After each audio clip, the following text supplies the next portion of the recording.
प्यारे दोस्तों, बहुत बहुत स्वागत है आपका अपने चैनल यूजी नेट साहित्य दर्पण में। तो फ्रेंड्स, जैसा कि आपको पता है कि हम इस चैनल के माध्यम से एनटीए नेट जेआरएफ से TGT PGT D plus SB EMRS Hindi and assistant professor Hindi की तैयारी कर रहे हैं। आज हमने द्विवेदी युगीन महत्वपूर्ण प्रश्नोत्तरी को लिया है। ठीक है, मैं चाहती हूँ कि आप द्विवेदी युग से बनने वाले कुछ हार्ड प्रश्नों को देखें कि किस तरह के प्रश्न एग्जाम में पूछे जाते हैं या बनते हैं। तो बिल्कुल वीडियो के साथ बने रहें। वीडियो पसंद आए तो लाइक शेयर अवश्य किया करें। यदि चैनल पर पहली बार आए हैं तो प्लीज सब्सक्राइब कर लीजिए ताकि मेरी न्यू आने वाली वीडियो का नोटिफिकेशन आपको सबसे पहले मिले। और एक बात कहना चाहूंगी फ्रेंड्स, यदि आप मेरे टेलीग्राम ग्रुप को ज्वाइन नहीं किए हैं तो ज्वाइन कर लीजिए, क्योंकि वहां पर दोहराव के तौर पर इसका पीडीएफ आपको प्रोवाइड किया जाएगा। तो आप इसका दोहराव करके आप अपनी बेहतर तैयारी कर सकते हैं और सफलता को अर्जित कर सकते हैं। तो चलिए चलते हैं प्रश्नोत्तरी की ओर। पहला प्रश्न हमारा बनता है कि रचना काल के अनुसार श्रीधर पाठक की निम्नलिखित रचनाओं का हमें सही अनुक्रम बताना है। तो आप मॉक टेस्ट के रूप में इसको लीजिएगा। मैं अक्सर ही कहती हूँ कि पेन कॉपी आप साथ में रखें। आप देखें कि 25 में आपने कितने सही किए। ठीक है, ये 25 सेलेक्टेड प्रश्न हमने लिए हैं। यदि 25 में आपने 22 या फिर 20 भी सही किए तो मान के चले कि आपकी तैयारी बेहतर है द्विवेदी युग को लेकर, है ना। मैंने कुछ भी द्विवेदी युग से छोड़ा नहीं है, जो इंपॉर्टेंट है उसका जिक्र मैं करती चली जाऊंगी। तो यहाँ पर हमारा जो राइट आंसर है, उम्मीद करती हूँ आपने चूज कर लिया है। हमारा बी नंबर करेक्ट आंसर है। ठीक है, बी नंबर करेक्ट है। पहले एकांतवासी योगी आता है 1886, 1889 में उजड़ ग्राम, है ना, उजड़ ग्राम। फिर शांत प्रतीक आता है 1902 में, 1918 में सांध्य अटन। तो हमारा बी नंबर करेक्ट आंसर है। ठीक है, पहला का हमारा बी नंबर करेक्ट आंसर है। आगे चलते हैं, दूसरा देख लेते हैं। बड़ा इंपॉर्टेंट क्वेश्चन है दूसरा प्रश्न, बहुत इंपॉर्टेंट है। प्रश्न बनता है कि आगरा सम्मेलन में साहित्यकारों को संबोधित करते हुए किसने कहा कि जो अपने आप को ब्रज क्षेत्र का मानते हो वह ब्रज भाषा का प्रयोग कर सकते हैं, परंतु जो अपना जुड़ाव अखंड भारत से मानते हो उनकी भाषा निश्चित तौर पर खड़ी बोली होनी चाहिए। ऐसा किसने कहा है? उम्मीद करती हूँ आपने आंसर चूज कर लिया। मैं बार बार कह रही हूँ फ्रेंड्स, मैं लाइव क्लास नहीं कर पा रही हूँ। मैं आपको रिकॉर्डेड क्लास दूंगी। जब भी लाइव क्लास होगी मैं उसका नोटिफिकेशन यूट्यूब पर और टेलीग्राम ग्रुप पर सेंड कर दिया करूंगी। इसका जो करेक्ट आंसर है महावीर प्रसाद द्विवेदी ने। ठीक है ना, बी नंबर हमारा करेक्ट आंसर है। आगे फिर चलते हैं, अगला प्रश्न देखते हैं। अगला प्रश्न बड़ा इंपॉर्टेंट है ना। अब आप ये मत कहना कि ऐसा प्रश्न हमने पढ़ा नहीं था, क्योंकि एग्जाम में जब प्रश्न आता है तो आप बड़े भ्रमित होते हैं। सभी मित्र कह रहे थे कि टीजीटी का प्रश्न बड़ा कठिन था, बड़ा ऐसा था वैसा था। फ्रेंड्स, कुछ नहीं था, सब किताबों से दिया गया था। आपने कंसेप्ट नहीं पढ़ा, आप उसको छोड़ देते हैं। जो चीजें वाकई एग्जाम में आने योग्य होती हैं आप सरल सरल पढ़ते चले जाते हैं। प्रश्न है कि भर्तृहरि के श्रृंगार शतक का दोहों में अनुवाद आचार्य महाविशा द्विवेदी ने किस नाम से किया है ना। तो ये प्रश्न देखिए, महावीर प्रसाद द्विवेदी की जितने भी अनुदित रचनाएं हैं उनको आप जरूर देखिए। हो सकता है इस बार नेट के एग्जाम में पूछ लिया जाए या हो सकता है पीजीटी में पूछ लिया जाए, है ना। तो हमारा जो इसका करेक्ट आंसर है सी नंबर करेक्ट है, स्नेहमाला, है ना। सी नंबर हमारा करेक्ट है, स्नेहमाला। अब इनके जितनी अनुदित रचनाएं हैं, इन्होंने किसके रचनाओं को आधार बना करके अनुवाद किया है। ठीक है, ये चीज याद रखना। और एक और है इन्हीं का, कालिदास का जो श्रृंगार ऋत संहार है उसका इन्होंने छाया अनुवाद किया है ऋतु तरंगिणी नाम से। तो उसको भी आप देख लेना, है ना। आगे चलते हैं, अगला प्रश्न देख लेते हैं। अगला प्रश्न हमारा बनता है कि निज भाषा बोलहु लिखहु पढ़हु सुनहु सब लोग, करहु सकल विषयन विषय निज भाषा उपयोग। यह पंक्ति किसकी है? मैंने पहले ही कहा था फ्रेंड्स कि द्विवेदी उससे आपको क्या क्या पढ़ना है, क्या इंपॉर्टेंट है, उसका जिक्र मैंने लाइव क्लास में किया है, पिछली लाइव क्लास में। तो यहाँ जो हमारा करेक्ट आंसर है, इसका हमारा 4 नंबर का करेक्ट आंसर ए है, श्रीधर पाठक का है ना। श्रीधर पाठक की रचनाएं बड़ी इंपॉर्टेंट है। मूल रचना कौन सी है, अनुदित रचना कौन सी है? मूल रचना के जो मूल रचना थी उसके रचनाकार हैं कौन से, ये आपको याद रखना है। साथ साथ अनुदित भाषा का किस भाषा में अनुवाद किया गया है, ये चीज याद रखना। ठीक है ना। हम जानते हैं कि श्रीधर पाठक को खड़ी बोली के प्रथम स्वच्छंदतावादी कवि माना जाता है। इनकी मौलिक रचनाएं याद रखना, इनकी अनुदित रचनाएं भी कुछ है, याद रखना। मौलिक रचनाएं में भारत गीत, धन विजय, देहरादून कई बार एग्जाम में आए हैं। गुणवंत हेमंत प्रसिद्ध है, वो भी कई बार एग्जाम में रिपीट हो चुकी है ना। आगे चलते हैं, अगला प्रश्न हम देख लेते हैं।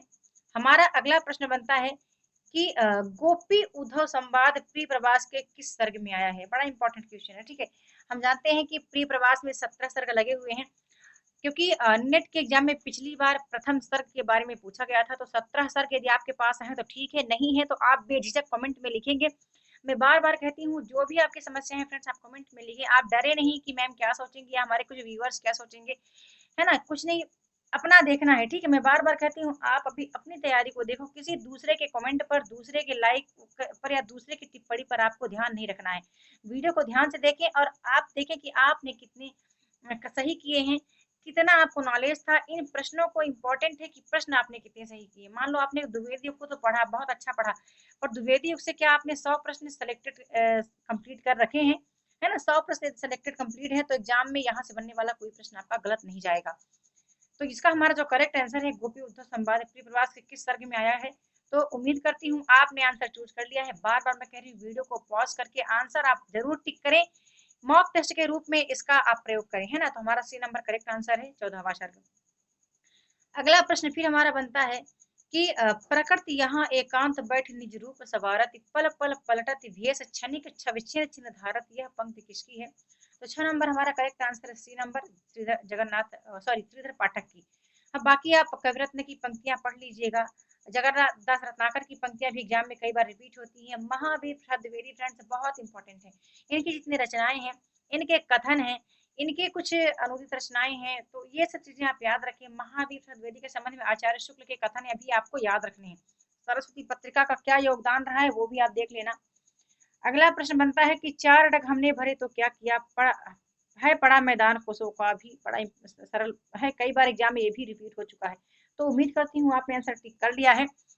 और वैसे तो मैं चाहती हूँ फ्रेंड्स कि इसका आंसर आप लोग ही दें, पर बहरहाल कोई बात नहीं, इसका जो करेक्ट आंसर है डी नंबर करेक्ट है, इनमें से कोई नहीं, है ना। क्योंकि हम जानते हैं कि ये जो पंक्ति है हरिऔध जी की है, ठीक है, ये पंक्ति हरिऔध जी की है ना। हरिऔध जी को गणपत चंद्रगुप्त ने आधुनिक काल का सूरदास कहा है। उनका आपको जन्म समय याद रखना है, ठीक है। इनकी कितनी प्रबंध काव्य रचनाएं हैं, कितनी खंड काव्य रचनाएं हैं या मुक्तक काव्य रचनाएं हैं, ये देख लेना। इन्होंने ब्रज भाषा में रस करस को लिखा है, जिसको रीति ग्रंथ भी कहा गया है। तो यहाँ पर देखो, मैं अक्सर ही कहती हूँ फ्रेंड्स, जिनको मैंने ऑप्शन में चुना है वो बहुत बेहतरीन है, उन्हीं को आपको पढ़ना है। आप इतने दिग्भ्रमित होते हैं, है ना, वीडियो क्वालिटी के पीछे ना भागिए, कंटेंट कितना बेहतर है ये इंपॉर्टेंट है। अगला प्रश्न बनता है कि द्विवेदी युग का मुख्य उपलब्धि क्या है। द्विवेदी युग की मुख्य उपलब्धि क्या है, खड़ी बोली है कि ब्रज भाषा है कि श्रृंगारिकता है कि प्रकृति चित्रण है। तो इसका आंसर सबको बताना है, ठीक है। 8 नंबर जो प्रश्न है ना, वो चैलेंज प्रश्न है, सभी को इसका आंसर बताना है, सभी मित्रों को बताना है। नहीं आता तो क्वेश्चन मार्क टाइप कर देना, ठीक है। अगला प्रश्न बनता है हमारा कि किस पत्रिका के लिए आचार्य शुक्ल ने लिखा है कि अपने समय की सारी प्रवृत्तियों का आभास लेकर प्रकट होने वाली पत्रिका है। तो उम्मीद करती हूँ कि आपने वीडियो को पॉज करके आंसर चूज कर लिया है। 9 नंबर का जो हमारा करेक्ट आंसर है, ए नंबर करेक्ट है, सरस्वती पत्रिका। आगे चलते हैं, अगले प्रश्न को देख लेते हैं। अगला प्रश्न फिर हमारा बनता है कि मैथिली शरण गुप्त की रचनाओं का सही अनुक्रम बताना है। फ्रेंड्स, मैंने मैथिली शरण गुप्त की सारी रचनाओं को लिया नहीं है, लेकिन बहुत इंपॉर्टेंट है आपको हरिऔध जी की रचनाओं को करना, क्योंकि वहां से क्रमानुसार प्रश्न बनते ही बनते हैं। तो उनकी रचनाओं को करिए, मैथिली शरण गुप्त की रचनाओं को बिल्कुल आप याद रखिए, ये याद रखिए कौन से खंड काव्य हैं, कौन महाकाव्य है, कौन मुक्तक काव्य है। इनकी कुछ रचनाओं की विशेषताएं भी हैं, ठीक है। यहाँ डीप मैंने लिया नहीं है, बट मैं आपको बताती चली जा रही हूँ। आपको नहीं आता तो आप गूगल कर लें, जो चीजें मुझे नहीं आती मैं बता दूं, मेरा मास्टर मेरा गुरु गूगल ही है। मैं बार बार गूगल के पास जाकर वहां से सर्च करके अपने सारे डाउट क्लियर करती हूँ। यदि आपको दिक्कत हो रही है तो आप मेरे टेलीग्राम ग्रुप में जुड़ सकते हैं, वहां पर आप अपना क्वेरी कर सकते हैं, तो उनका आंसर आपको मिल सकता है ना। यहाँ पर हमारा जो करेक्ट आंसर है, हमारा करेक्ट आंसर 10 नंबर का बनता है कि पहले आता है पंचवटी, पंचवटी 1925 में, है ना। यशोधरा 32 है, द्वापर 36 है, जय भारत हमारा 52 है। अब आप बड़े ध्यान से वीडियो को देखिएगा, यहाँ पर विष्णु प्रिया लिखा है, ठीक है, यहाँ पर विष्णु प्रिया है, यहाँ पर जय भारत है ना। बड़े दिमाग से मैंने प्रश्न दिया है फ्रेंड्स। मैं अक्सर ही कहती हूँ मेरे प्रश्न खुद के बनाए होते हैं, तो वो कंटेंट कहीं ना कहीं आपको पढ़ने की ओर आकर्षित करेंगे। वो इसलिए कि आप देखिए कि यहाँ पर द्वापर है, हम जानते हैं कि द्वापर का प्रकाशन वर्ष 36 है ना। द्वापर 36 है, यदि यहीं पर द्वापर पहले होता, द्वापर यहाँ होता, विष्णु प्रिया बाद में होता, तो हम इसी आंसर को चूज करते, क्योंकि जय भारत 52 में रचा गया है ना। इसका प्रकाशन वर्ष 52 है। तो यहाँ पर देखो द्वापर आ गया, विष्णु प्रिया यहाँ गया, इसलिए ये गलत आंसर है, ये गलत हुए। हमारा करेक्ट आंसर सी नंबर है, सी हमारा करेक्ट है ना। मेरी बात समझ पा रही हूँ। वीडियो पसंद है तो आप बहुत ज्यादा लाइक किया करें, है ना। आप लाइक किया करें, शेयर भी किया करें अपने मित्रों के पास, जहाँ कहीं भी शेयर कर सकते हैं, अपने व्हाट्सएप स्टेटस पर लगा सकते हैं। आप व्हाट्सएप पर किसी मतलब कहीं आप टेलीग्राम ग्रुप में हैं, कहीं भी जहाँ कहीं भी आपके मित्र हैं उनको शेयर कर सकते हैं, हो सके तो मुझे शेयर कर दिया करें, यदि आपके कुछ मित्र ना हो तो हम भी आपके मित्रों में हैं, मुझे शेयर कर सकते हैं। अगला प्रश्न बनता है कि सच्चा प्रेम वही है जिसकी तृप्त आत्मबल पर हो, त्याग बिना निष्प्राण प्रेम है, करो प्रेम का प्राण न्यौछावर। यह पंक्ति किसकी है फ्रेंड्स? बहुत बार रिपीट हो चुकी है। यहाँ पर मैंने लाला भगवान दीन को लिया है, राय देवी प्रसाद पूर्ण को लिया है, गया प्रसाद स्नेही को लिया है, जगन्नाथ दास रत्नाकर को और त्रिपाठी जी को लिया है ना। ये जितने हैं इतने इंपॉर्टेंट हैं। मैं बार बार कहती हूँ कि मैं ऑप्शन में उन्हीं को रखती हूँ जिन जो इंपॉर्टेंट है, जो बार बार रिपीट होते हैं एग्जाम में। मैंने पीवाई को एनालिसिस करने के बाद, है ना, प्रीवियस क्वेश्चन को एनालाइज करने के बाद मैंने इनको लिया है। तो हमारा जो करेक्ट आंसर है यहाँ पर ई नंबर करेक्ट है, ठीक है, राम नरेश त्रिपाठी की ये पंक्ति है। अगला प्रश्न फिर हमारा बनता है, बड़ा इंपॉर्टेंट है, इस तरह का प्रश्न आपको पता है कि एग्जाम में आ रहे हैं, पूछे जा रहे हैं। प्रश्न बनता है कि प्रिय प्रवास के संबंध में कौन सा कथन असत्य है? कि प्रिय प्रवास का कथानक श्री कृष्ण के मथुरा गमन के वृतांत पर आधारित है, सही है। यह कुल 17 सर्गों में विभक्त है, यह भी सही है। यह हिंदी का प्रथम महाकाव्य है, यह भी सही है, ठीक है, हिंदी की बात हो रही है, हिंदी का प्रथम महाकाव्य कहा जा रहा है। फिर बनता है कि प्रिय प्रवास पर हरिऔध जी को साहित्य अकादमी पुरस्कार मिला, ये गलत है, ये गलत है ना। हम जानते हैं कि इनको पारितोषिक पुरस्कार प्रदान किया गया था, ठीक है, मंगला प्रसाद पारितोषिक पुरस्कार इनको प्रदान किया गया था, ना कि साहित्य अकादमी पुरस्कार।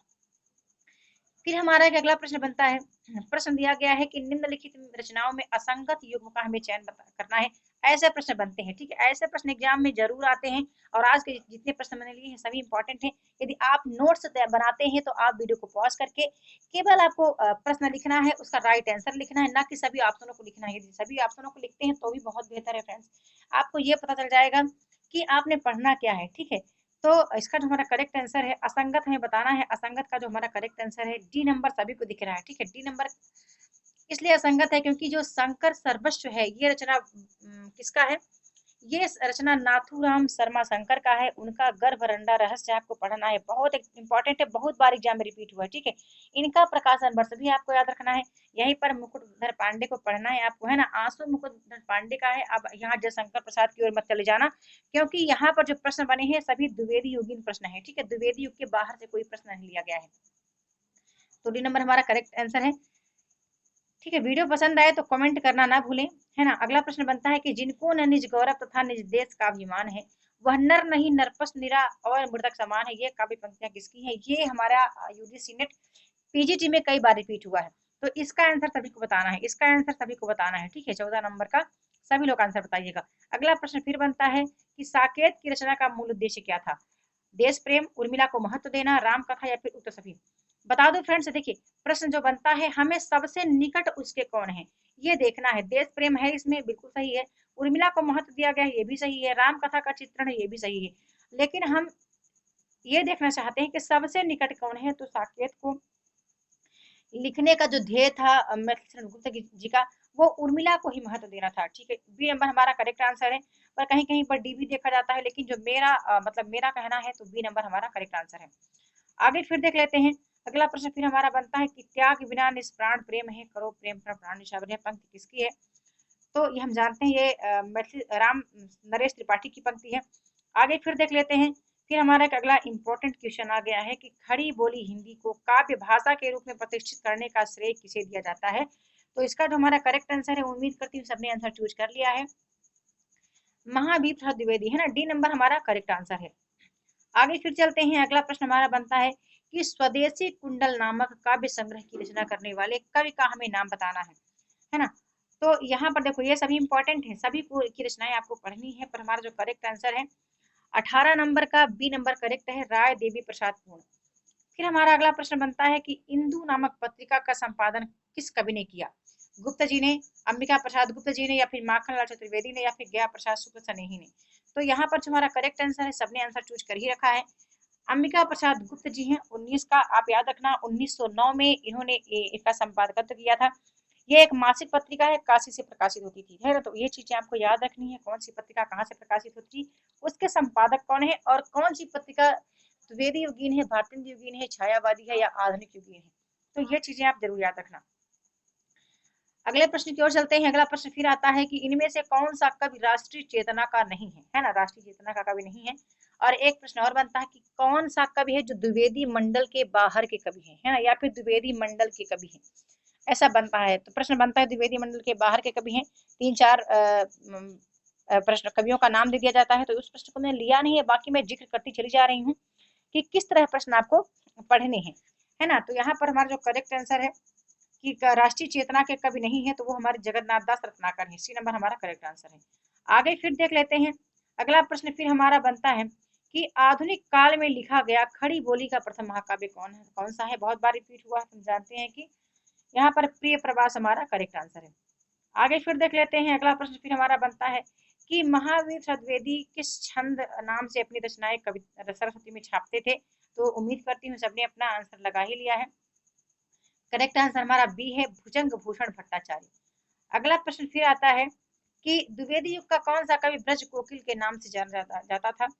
तो इसका आंसर सभी को बताना है। बड़ा ही सरल प्रश्न है, ठीक है, बड़ा ही सरल प्रश्न है फ्रेंड्स। बहुत बार क्या में रिपीट हुआ है, टीजीटी पीजीटी का ये फेमस क्वेश्चन है। तो 23 का बताना है, ठीक है। आज 3 प्रश्न मैंने आपसे पूछ लिए हैं, 23 का आंसर भी आप बताना है आपको।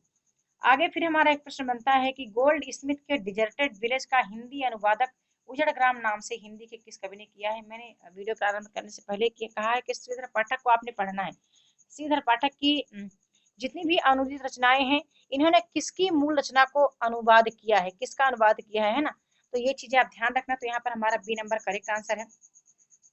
अगला एक और प्रश्न आता है, ठीक है, इसका मैंने कोई ऑप्शन लिया नहीं है, मैं इसका एक्सप्लेन कर देती हूँ। पहले तो मेरा यही मन था कि मैं आपसे इसको पूछ लिया जाए आपसे ही, बट कोई बात नहीं। इसका जो करेक्ट आंसर है कि गया प्रसाद शुक्ल स्नेही जो राष्ट्र प्रेम की कविताएं लिखते थे, किस उपनाम से। तो त्रिशूल उपनाम से, ठीक है। याद रखना कि जो स्नेही जी थे, स्नेही जी जो श्रृंगारिक कविताएं थी उसको स्नेही उपनाम से लिखते थे, ठीक है। श्रृंगारिक कविताओं को स्नेही उपनाम से और राष्ट्रीय भावनाओं की कविताओं को त्रिशूल उपनाम से लिखते थे, स्नेही, है ना। और स्नेही ने खड़ी बोली में कवित्व और सवैया छंदों का प्रयोग के प्रवीण थे, मतलब बहुत पारंगत थे ये। तो बस आज की वीडियो में इतना ही, है ना। ये वीडियो कैसी लगी, लाइक और कमेंट अवश्य के माध्यम से अवश्य अपनी बात शेयर करें। तो फ्रेंड्स जल्द मिलती हूँ अपने अगले वीडियो में। अगला जो हमारा टॉपिक होगा छायावाद होगा। मैं चाहती हूँ कि छायावाद के जो प्रमुख रचनाकार हैं उनका जिक्र मैं करूँ, साथ ही साथ छायावाद के जितने भी टॉपिक इंपॉर्टेंट है, कल आपको ये वीडियो मिलेगी। तो वीडियो आपको कैसी लगी एक बार फिर कह रही हूँ, चैनल पर पहली बार आए तो सब्सक्राइब कर जाइएगा, साथ साथ बेल आइकन को प्रेस कर लीजिएगा। तो वीडियो के साथ बने रहने के लिए बहुत बहुत धन्यवाद।